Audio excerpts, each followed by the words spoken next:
ध्रुव राठी से एक बड़ा चैलेंज। ध्रुव राठी कह रहे हैं कि मैंने जो दुनिया पर सर्च किया, वो वीडियो भी मैं दिखाऊंगा इनकी थोड़ी ही देर में। अब तक मैंने दुनिया के फायदे और नुकसान जो मैंने देखे हैं, उसमें मैंने ये सर्च किया, उसकी गहराई में गया तो ये दुनिया का बनाने वाला कोई नहीं है, इसका क्रिएटर कोई नहीं है। तो इनकी बात पर मुझे हंसी आई कि एक दुनिया का इतना बड़ा फिलॉसफर, इतना ज्यादा माइंड रखने वाला और इतनी ज्यादा चीजों पर सर्च करने वाला, उसके फायदे नुकसान को बताने वाला, इसको जो है इतनी मोटी बात नहीं समझ में आई। और इनको बड़ा चैलेंज भी मैं करने वाला हूं, जिस पर आपको वीडियो पर आखिर तक बने रहना है। पहले इस वीडियो को देखो। मेरी राय में कोई भगवान, कोई अल्लाह, कोई गॉड एग्जिस्ट नहीं करता। मेरी राय में जितना भी कुछ मैंने सीखा है दुनिया के बारे में, हमारी प्लैनेट की हिस्ट्री के बारे में, एवोल्यूशन के बारे में, ये सारी चीज़ों को समझकर मैंने जो अंडरस्टैंडिंग डेवलप करी है, मेरी राय में कोई। मेरे दोस्तों, इनका कहना यह है कि दुनिया का निजाम ऑटोमेटिक हो गया, यानी दुनिया ऑटोमेटिक डेवलप हो गई, यानी एक बैग सारी चीजें बन गई। मैं इनसे एक बड़ा सवाल करना चाहता हूं, जब कोई चीज एक बैग बन जाती है, एक बैग डेवलप हो जाती है, तो क्या बस थोड़ी चीज डेवलप रहती है? जैसे आसमान पर आपकी निगाह होगी, जमीन पर आपकी निगाह होगी, पहाड़ों पर आपकी निगाह होगी, तो बस इतनी ही चीजें डेवलप हैं? बाकी बाद में वही सारी चीजें हरकत करती हुई कैसे नजर आ रही? डेवलप का मतलब कि एक जगह स्टॉप ले लेना, रुक जाना, एक चीज हो गई, अब उसके अंदर हरकत पैदा करने वाला जो निजाम है, ये कहां से आ रहा है? एक बड़ा सवाल है। जैसे मिसाल के तौर पर जब दुनिया डेवलप हुई थी, यानी एक बैग, जैसे कि आपके कहने के मुताबिक, जबकि आप छोटी छोटी चीजों पर सर्च कर रहे हैं, लेकिन आपको इतनी ही मोटी बात समझ में नहीं आ रही। मुझे लालच लगती है आपके माइंड को देखकर कि आपका दिमाग इतना तेज है, लेकिन दिमाग यहां पर नहीं चल रहा है। ये खुदा की कितनी बड़ी लानत हो सकती है। बताना ये चाहता हूं कि जब दुनिया डेवलप हुई थी तो जाहिर सी बात है सूरज भी रहा होगा, जब दुनिया डेवलप हुई थी तो जाहिर सी बात है हवा का निजाम भी रहा होगा। ऐसी बहुत सी चीजें जो आपको देखने को मिली होंगी, रात और दिन का निजाम भी रहा होगा। जैसे या तो रात रही होगी या दिन। तो डेवलप का मतलब है कि रात उस वक्त थी तो रात ही रहना चाहिए था, फिर दिन कहां से निकला है? जैसे सूरज पूरब से निकलता था, तो डेवलप जब हुआ तो पूरब से अगर निकल रहा था या डूब रहा था तो वही वक्त मुकर्रर रहना चाहिए। ये निजाम बदली क्यों हो रहा है? डेवलप का मतलब कि एक चीज हो गई ऑटोमेटिक। ऑटोमेटिक में कोई चीज बार बार हरकत नहीं करती। जैसे मिसाल के तौर पर आपके पास कोई बाइक होगी, मैं ध्रुव राठी को ये जवाब दे रहा हूं, तो बाइक ऑटोमेटिक है। आप गाड़ी पे बैठ गए, जगह से उठकर और चलने लगी, आपने हरकत नहीं की, हाथ नहीं लगाया, आपको सांस लेने की जरूरत नहीं पड़ी, आपको जमीन की जरूरत नहीं पड़ी, आपको पेट्रोल की जरूरत नहीं पड़ी। ऑटोमेटिक गाड़ी गई और सारा काम करके आपको बैठा के लेके चलिए, आपने कोई हरकत नहीं की। पता ये चला जब दुनिया डेवलप हुई आपके कहने के मुताबिक, तो उसके बाद फिर जो कुदरती जो निजाम चल रहा है, जैसे जिंदगी मौत, हवा, पानी, पहाड़, दरिया और इस तरीके से चट्टान, वीरान, जंगली जानवर, ये सारी जो मखलूक है, इनको रिस्क कहां से मिल रहा है?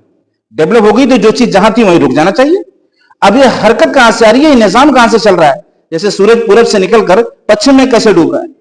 रुके रहना चाहिए। अगर उस वक्त दिन था तो दिन रहना चाहिए। उस वक्त सूरज अगर 12 बजे का वक्त रहा होगा जब डेवलप हुई, तो 12 बजे का ही दिन रहना चाहिए था। अगर उस वक्त बरसात हो रही थी तो बरसात ही रहना चाहिए था। ये बरसात रुक क्यों रही है? ये जो है ठंडी का मौसम क्यों आ रहा है? ये गर्मी का मौसम क्यों आ रहा है? जब डेवलप हुई, ऑटोमेटिक है, तो इसमें निजामी हरकत कहां से आ रहा है? और यहीं पर बस नहीं, एक बड़ा चैलेंज आपको और है। जैसे मिसाल के तौर पर जब आप किसी इंसान को तकलीफ पहुंचाते हैं, या उसको मारने की धमकी देते हैं, या उसके हाथ पैर को तोड़ देते हैं, तो आपके दिल में, आपके मन में कहीं ना कहीं से ख्याल परेशान करता है कि इसका मुझे दंड भोगना पड़ेगा, झेलना पड़ेगा।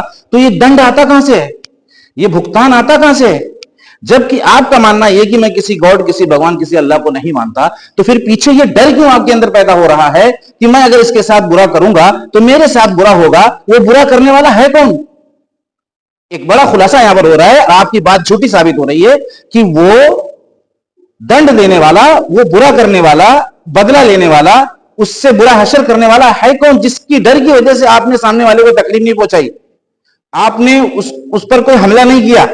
इसलिए कि अगर मैं इसके ऊपर जुल्म करूंगा, इसको परेशान करूंगा, इसको सताऊंगा, तो पीछे मुझे इसका भुगतान भोगना पड़ेगा। तो ये पीछे जो भुगतान का लफ्ज आ रहा है, ये भुगतान देने वाला कौन है? एक मोटी सी बात, जबकि आप इनकार कर रहे हैं। इसलिए ऐसे जुमलों से बाज आओ। और खास तौर से कच्चे पक्के मुसलमान जो भी इनकी वीडियोस देख रहे हैं और बहुत बड़ी तादाद में इनको फॉलो करके रखे हैं, हालांकि बहुत बड़ी तादाद में नॉन मुस्लिम इनको फॉलो किए हैं, लेकिन बहुत बड़ी तादाद में नॉन मुस्लिम का भी अकीदा है कि हम सबका कोई क्रिएटर है, हम सबका कोई बनाने वाला है, हम सबका एक रब है जो सारी कायनात उसके कब्जे में है। वो हवाओं में है, फिजाओं में है, दरियाओं में है, पहाड़ों में है, हमारे जिस्म के अंदर है, हमारे जिस्म के बाहर है, हर पल हर लम्हा हमें देख रहा है, इसका यकीन है। लेकिन उसके बाद भी अगर आपके भेजे में बात नहीं बैठ रही है, मेरी वीडियो को पहले खूब कायदे से देखना, समझना, और बहुत बड़ी तादाद में जो फॉलोअर उनकी वीडियो देख रहे हैं, खास तौर से ऐसे जुमलों से बचने की कोशिश करें और ऐसा जवाब देने की कोशिश करें कि इसका जवाब हमें कैसे देना है, वरना इनकी बातों में आप फंस सकते हैं और बहुत बड़ा नुकसान आपको देखने को मिलेगा। बहुत बड़ा नुकसान देखने को मिलेगा।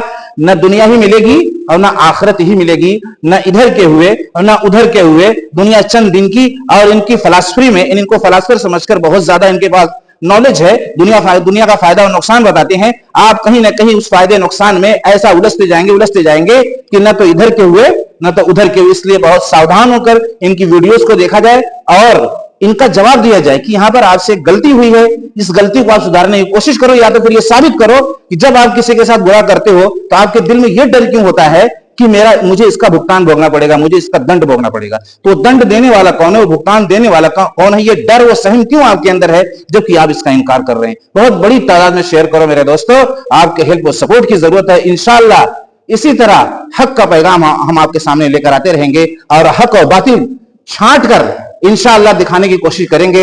हक जब आएगा तो बातिल छट जाएगा। इंशाअल्लाह इसमें सपोर्ट, हौसला अफजाई, हिम्मत बढ़ाने की जरूरत है। अस्सलाम वालेकुम।